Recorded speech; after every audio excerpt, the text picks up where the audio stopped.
जी मुजफ्फर साहब, 12-13 सीटें मुस्लिम लीग नून निकाल सकती है। एक आजाद जरूर होंगे या 2 आजाद होंगे। 5 सीटें 6 सीटें पीटीआई निकालेगी। ठीक ठीक। इसमें तो बड़ी सिंपल, शाह महमूद साहब वाली सीट जो है वो शाह महमूद साहब जीत सकते हैं। इसी तरह लोधरा से एक सीट जीत सकती है पीटीआई, उसकी बेहतर पोजीशन है। झंग की एक सीट पर पीटीआई की बेहतर पोजीशन है, और इसी तरह शेखुपुरे की सीट पर पीटीआई की बेहतर पोजीशन है। लाहौर में एक सीट में पीटीआई की बेहतर पोजीशन। ये 5-6 सीटें हैं जहां पीटीआई की पोजीशन पोल्स में बेहतर नजर आ रही है। 13 सीटों पे 12-13 सीटों पे पीएमएलएन की पोजीशन बेहतर नजर आ रही है। जो अब तक हर रिपोर्टर्स गए हैं ग्राउंड में, जो सब बात हुई है, एक सीट खुशाब की आसफाबाद जो है वो आजाद निकालते हुए भी नजर आ रही है।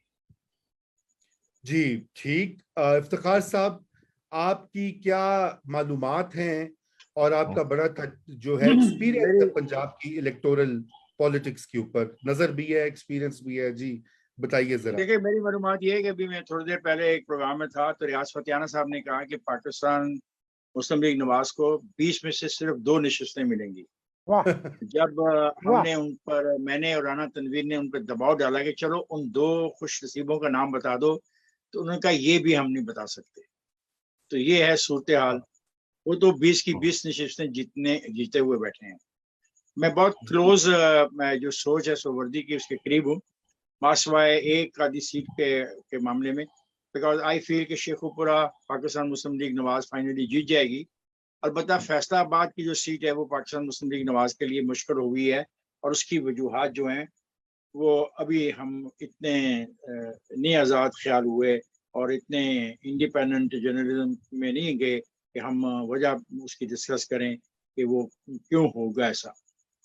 ये बात ठीक है कि खुशाब में जो सीट है वो इंडिपेंडेंट के पास ही रहेगी, और क्योंकि ये सूरत हाल माजी में भी रही है।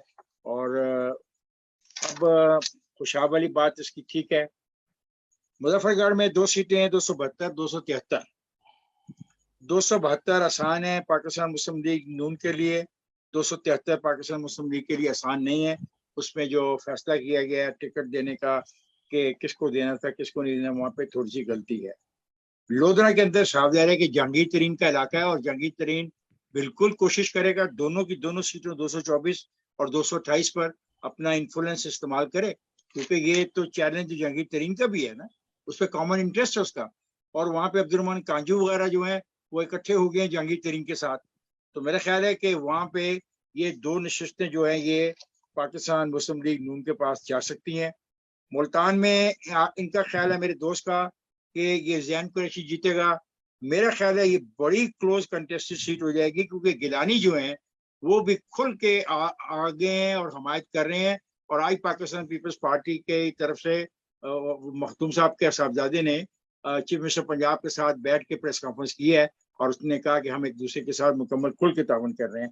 तो मुझे शक पड़ता है कि इसके बाद 217 जो है मुल्तान, ये काफी इस पे इट विल बी कॉल। अच्छा, एक बात याद रखिएगा, अगर बाशों का ये सिलसिला जारी रहा तो हमारे तमाम तजिए पिट जाएंगे, बिल्कुल। क्योंकि फिर उस दिन वही कामयाब होगा जो वोटर को किसी तरीके से भी निकाल के लाके पोलिंग स्टेशन तक पहुंचाने में कामयाब हो गया। बहुत अच्छी बात। साहिवाल के अंदर लंगरियाल सीट मेंटेन रखेगा। लाहौर में एक सीट जो है 170, इसके बारे में कहा जा रहा है कि ये डिफिकल्ट लग रही है फॉर पाकिस्तान मुस्लिम लीग नून। और दूसरी जो सीट थी 167, अब वहां पे नजीर चौहान की पोजीशन जो येस्टरडे थी उसके मुकाबले में बेहतर है। शेखुपुरा में as I have said it will go to the Pakistan Muslim League Noon. The Jhang में से एक तो पाकिस्तान मुस्लिम लीग नून के पास क्लियर कट जाएगी। और फैसलाबाद में मेरा डाउट है, इट विल गो टू, मेरा ख्याल है it will go to PTI. Bhakkar again it will go to the independent जो थे निवानी, उनके पास जाएगी। Khushab I agree the seat will go to independent, अगरचे वहाँ पे उम्मीदवार था अपने खड़ा किया हुआ। रावलपिंडी अगरचे ये कोहुकला का इलाका है, फौजियों का इलाका है, फौजी वहाँ पे बहुत ज्यादा तादाद में वोटर्स हैं। यहाँ पे राजा सगीर के बारे में कहा जाता है कि वो इस सीट को ले जाएगा। लिया में भी सीट जो है पाकिस्तान मुस्लिम लीग के हामी लोगों के पास जाएगी, आल दो इससे आज़ाद कॉन्टेस्ट वहाँ पे हो रहा है। और बड़ी मजे की बात है कि डेरा गाजी खान में सारी खोसा बरादरी एक दूसरे के मुकाबले में आके खड़ी हो गई है। तो इट्स वेरी डिफिकल्ट टू से कि यहाँ पे क्या होगा, जो भी जीतेगा वो कोई खोसा होगा। एक बात, और एक जो असल बात है जो जिसपे मैं बात करना पसंद करूंगा आपके इस प्रोग्राम में इस वक्त का फायदा उठाते हुए, सर जो ये इल्जाम लगाए जा रहे हैं, मेरी अभी रियासत से बड़ी बहस हुई। मैंने कहा स्पेसिफिक बात करो, उसने स्पेसिफिक बात की एक जगह की कि वहां पे मुल्तान जो लेस्को की जो होती है बिजली सप्लाई करने वाली फर्म, उसने खंबे फेंके हैं। तो मैंने उसे गुजारिश की कि मुझे बताया जाए कि किस यूनियन काउंसिल में खंबे फेंके गए, ताकि बात स्पेसिफिक हो। कि जनरलाइज इल्जाम तराशी गलत है। फिर उन्होंने कहा जी कि अपना ट्रांसफर पोस्टिंग, और मैंने उनसे सवाल किया कि क्या वो ट्रांसफर पोस्टिंग बतानी पसंद करेंगे लाहौर में जो हुई मई के बाद। कोई जवाब नहीं था। उन्होंने बताया एक एसएचओ के बारे में किसी जगह का कहा कि वो एसएचओ चेंज कर दिया गया। अब देखिए इस किस्म की बातें करके आप सिर्फ इलेक्शन कमीशन को दबाव में लाना चाहते हैं और कुछ नहीं।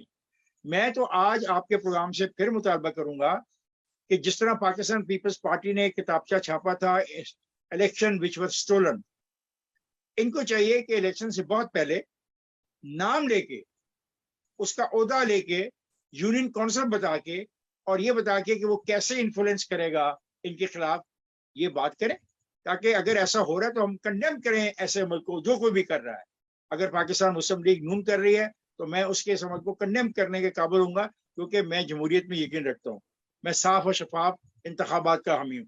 और अगर इनके पास सबूत नहीं है तो फिर ये जो सबटॉश करना चाहते हैं पूरे आइन को, पूरे सिस्टम को, पूरे डेमोक्रेटिक प्रोसेस को, और लोगों का जो इतबार है पोलिंग स्टेशन पे जाने का और जो वो जाना चाहते हैं, ये जो खत्म कर रहे हैं, ये बड़ा खतरनाक खेल है इनका। बहुत इफ्तिखार साहब, बड़ा उम्दा आपने जायजा दिया जिसकी की तवक्को थी, क्योंकि माशाल्लाह आपसे बेहतर तो मैं समझता हूं कि पूरे पाकिस्तान में कोई शख्स नहीं है जो इलेक्टोरल सियासत के रमूज जो होते हैं, जो उसके नट्स एंड बोल्ट्स हैं, उनको समझता हो। तो मैं सोलंकी साहब की तरफ बढ़ता हूं। सोलंकी साहब, आपने सुनी सोरवर्दी साहब की बात और आपने ये सीटों का मामला भी देखा। मैं सोलंकी साहब, मेरा आपसे ये पूछना है कि इमरान खान ने कबल अज वक्त इलेक्शन में धांधली का शोर मचा दिया है, यानी कि कहीं ना कहीं शिकस्त का कुछ खौफ है, और मुतल्लिका जो फोरम है, मतलब इलेक्शन कमीशन हो गया, कोर्ट्स हो गई, और वहां से रुजू नहीं किया और इदारों पे तनकीद है। अब ये देखें ना, साफ बात करते हैं, मिस्टर एक्स का ताल्लुक जो है वो जाहिर बात है कि उनका ताल्लुक खुफिया इदारों से है और वो इसलिए उनको घसीट रहे हैं। तो क्या इदारे प्रेशर में आएंगे, इन हथकंडों से आ सकते हैं? ये मेरी आपसे पहला सवाल है। पहले सवाल इफ्तिखार साहब से करूंगा कि क्या एहतजाजी सियासत में इमरान और मुजम्मिल आपसे भी होगा कि इलेक्शन हारने के बाद एहतजाजी सियासत शुरू हो जाएगी? जी, एक बात इससे पहले कि सुरंगी साहब बात करें, सुरंगी साहब इसका ख्याल रखा जाए, ये 20 की 20 नशिस्तें जो है पीटीआई की थी। 10 लोग आजाद मुंतखब होके आए थे and then they join the PTI, और 10 तो ओरिजिनली पीटीआई के टिकट पर इलेक्ट हुए थे। तो ये बात हमें सारी बहस में मद्देनजर रखनी होगी। देखिए इलेक्शन के बारे में हतमी तौर पर हम कुछ नहीं कह सकते जब तक आखिरी वोट काउंट नहीं होता पोलिंग स्टेशन में, लेकिन ये बात है कि 20 की 20 नशिस्तें पीटीआई की है। अगर वो एक भी हारती है, 2 भी हारती है, 4 भी आती है, तो उनका वो जो सारा का सारा मकालमा है, जो सारा बयानिया है, उसके बारे में फिर आप सोचते हैं कि वो उसका क्या इंजाम होता है। और याद रखेंगे कि महंगाई का फैक्टर है, लोग बहुत मुतासर है महंगाई से, लोगों को मुश्किल है। जी,